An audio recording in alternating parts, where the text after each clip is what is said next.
Good morning. My name is Jason Coyle, Operations Section Chief for Southwest Area Team 1. Today is June 16th, and this is your operational update for the north zone of the Calf Canyon and Hermits Peaks fire. So before I go on, I want to say that I have taken a page from the playbook of my favorite PIO, Celeste Prescott, and I'm going to use her podium so I can keep better track of my notes and give you guys the best information possible. All right, with that, so today is going to be, it's going to be a dynamic day on the fire. And we've said that before, it's happened before. We've said that there's things changing, that's happened before. But I wanted to take a minute and talk about how we're approaching the situation today and how maybe that could help you deal with approaching the situations that you have in front of you as you deal with kind of a different set of problems, but problems that fit a lot of the same criteria, if you will. So what we talk about when it comes to in complexity theory and complexity planning, when you deal with a problem that you have a hard time defining, that there's other certain criteria that I'll go through that has to meet, they call it a wicked problem.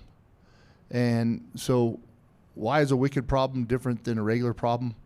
Well, in a regular problem, you can usually put your heads together enough and come up with the best solution. And then if you implement that best solution, then you're going to be successful. So this is, the wicked problem is kind of the output, if you will, of what they call the planner's dilemma. So what a wicked problem is it's a problem that often is a symptom of another problem. It has no immediate or ultimate test or solution. One-shot solutions have consequences. I'm going to talk about that one for a minute. So when we talk about like, hey, if we go next ridge, if we commit heavily into the closest ridge, then we may not be able to back up and put our efforts into another ridge or another place to control the fire before it gets to the values. So we have to engage in that one-shot solution, and we have to pick one that we believe has a high probability of success. And there's no final end to the solutions in a wicked problem. So you don't arrive. We don't get there and say, okay, that's done. It'll never happen again. We fixed it. And it's a lot like the wildfire problem. And solutions are not right or wrong or better or worse.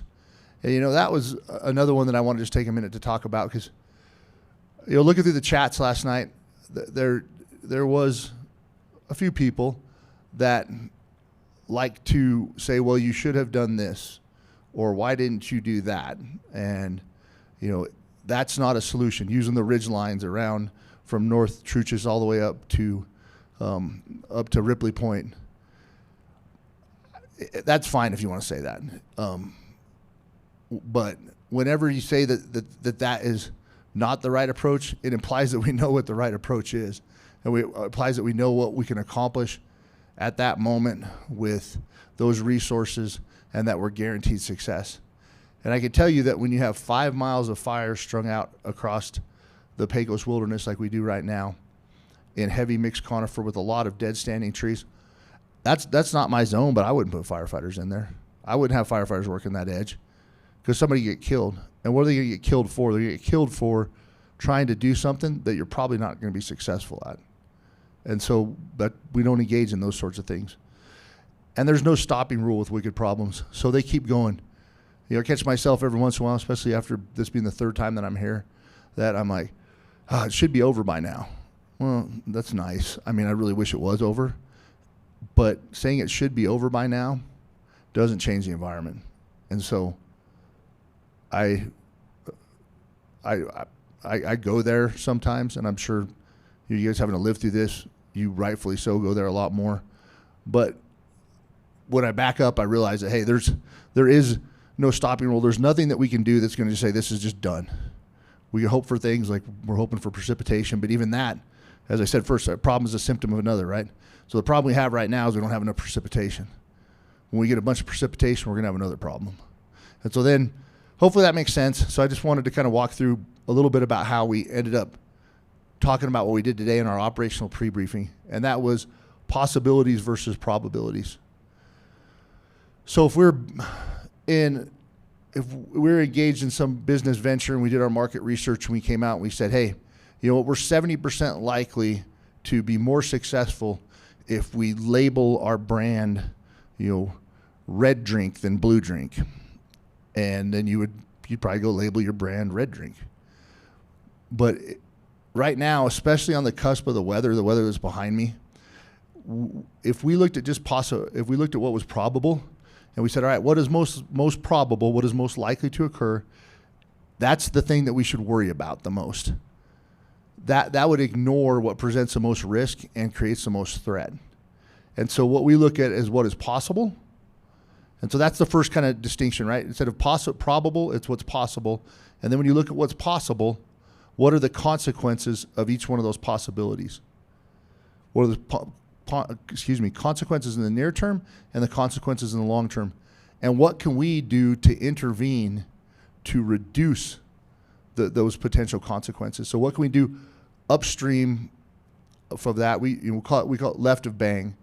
So if a bomb blows up and you take care of all the people that have been hurt by the bomb, that would be right of the bang. Left of bang is what you do to prevent the bomb from blowing up. So we're trying to work left of bang and try to figure out what we can do right now. And today's problem is trickier than a lot of the day's problems, because on the cusp of the monsoons, in the next 24 hours, the thing that has the biggest consequence for us, and when I go to the map I'll show you, is some fire activity that we've seen and some terms that we used yesterday and last night and then this morning in our briefing that we haven't had to talk about before. And one of them is the reburn potential. So when you have a fire that's been on the landscape for as long as this one has, then a lot of the red needles off the tree where the tree got scorched can fall on the ground. If you get enough of those on the ground and there's a source of heat, it can create a conduit for the fire to start moving again. And we started to see a little bit of that up there by Serpent Lake.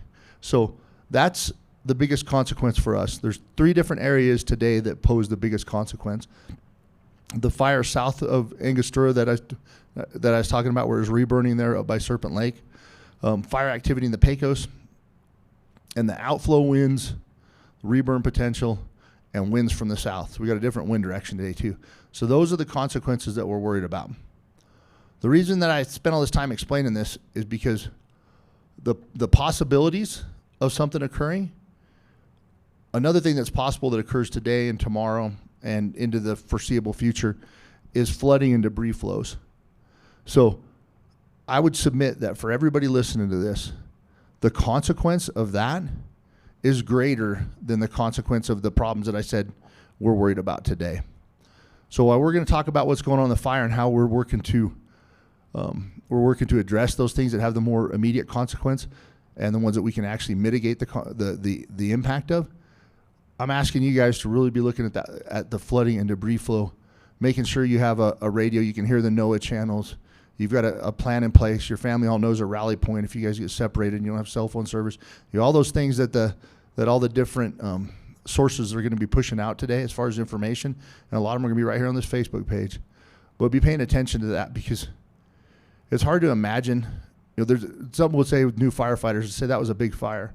I'll say, well, it's the biggest fire you've ever seen until you see a bigger one. And so those who've never seen a debris flow, never been a flooding event like a post-fire flood, it's hard to contextualize what that can do. I think last night's presentation did a really good job of getting us there, but it's tough. So some things that we were thinking about and talking about today that I wanted to share with you, and now I'll give you a little bit of update specifically about it, about what we're going to be doing today. All right, so we'll start down in the southern zone. So this fire along Hamilton Mesa, looking at last night's infrared, there is intense heat all the way along the majority, probably 90% of this fire's edge. Today we're supposed to get south to southeast winds, and there's the potential for outflows from thunderstorms. So any of those create the potential, it's possible, like I said, of fire moving up here to the northeast. And then we have those areas where there's breaches. You can see where it says barrier breach right there. Areas where there's timber. We just call it a stringer when it's not like a continuous, like a continuous sea of timber, but there's just an area. It could be like in a drainage bottom, which is what these are in each case. And that timber can get through here, and then it can get up into the Santa Barbara. So that's something that we're going to be monitoring and preparing and ensuring that we're coordinating our actions that we need to take in case it does start to move. And then there's some fire around Pyramid Peak that continue to back down into this big deep canyon here at the South Fork of the Rio Casa. And we're just watching that right now. There's no way to get in. I don't know if you really appreciate how steep this is, but it is incredibly steep. And as long as fire stays down this steep bowl, we don't anticipate that it's going to move out of that, because there's a lot of moisture down here in the bottom and a lot of just higher humidity, cooler areas that the fire hasn't really wanted to move through, even under those crazy wind events. But then you go up here by south of Serpent Lake in this horseshoe, and then even a couple places in here. That's where we started to see some of that reburn potential, or not potential, it actually was reburning.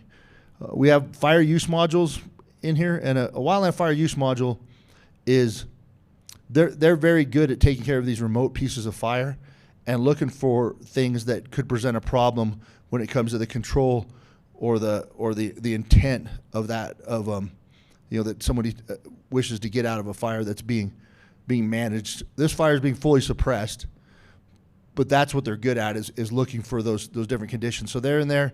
They worked with a Type 1 helicopter yesterday to put out some of that stuff that was reburning, and they're going to continue to monitor that. And they know that they're the number one priority to utilize those big helicopters to put out anything that may potentially move around over here to the west.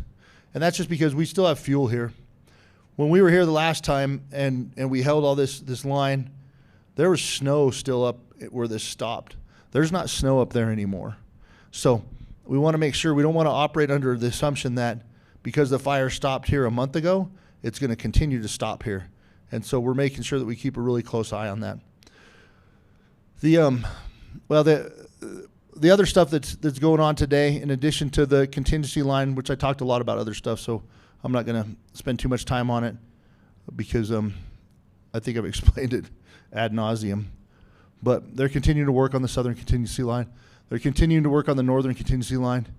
And they're focusing their efforts today again up here in north of Guadalupita is one repair group working. And they made like 8 miles of improving roads and open up bar ditches and doing the stuff that they need to do yesterday. They're going to continue to work on these areas that are below the areas that have the highest probability of debris flows, because we need to get them in there and get the work done and then get them out before that rain potential increases tomorrow and into Saturday.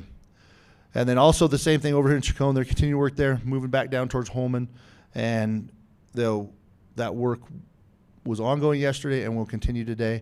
And then finally here around Mora, they've actually got it well past the fish hatchery now, and they're continuing to move up to the north. And that we're again prioritizing that work based on where there's the highest potential for negative post-fire effects. That was just kind of a dumb way of saying where it's most likely that debris and water will impact either a home or a road or something else that that's important to people that's down those valley bottoms. So with that, I will end today's operational report and put some notes in the comment or the chat. Hopefully that made sense. And if it didn't, I'll try to do a better job clarifying it next time. Thanks.